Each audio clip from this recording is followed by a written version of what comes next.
Le Mali est mécontent de l'ingérence de la France dans ses affaires internes.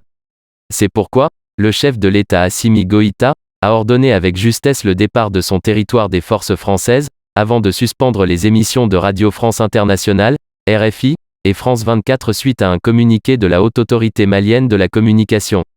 Celle-ci a constaté les mensonges de RFI et France 24 qui ont relaté que les forces militaires maliennes auraient commis des atrocités sur des civils dans le nord du pays. Vu le soutien de la population malienne au chef de l'État Assimi Goïta, la France n'a pas eu d'autre choix que de retirer ses forces armées, marquant ainsi la fin de l'opération militaire dite Barkhane, qui était supposée lutter contre les salafistes djihadistes dans le Sahel. Si la France ne remet pas en cause le départ de ses troupes du Mali, elle réclame toutefois le maintien sur place de RFI et France 24, par l'intermédiaire de France Média Monde, la maison mère de RFI et France 24. Cette demande s'explique par le fait que RFI et France 24 sont de puissants outils du néocolonialisme français. Cette radio et cette télévision excellent dans l'art de diffuser de fausses informations.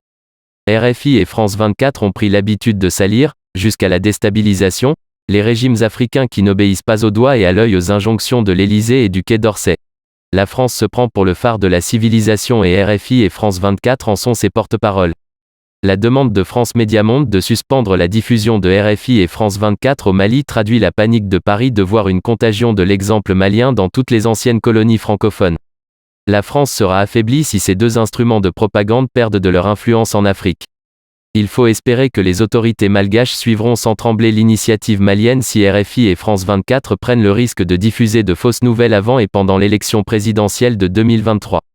On retiendra que le chef de l'État Assimi Goïta est un véritable héros qui marche droit dans ses bottes puisqu'il vient de dénoncer en toute logique les accords de défense entre son pays et la France.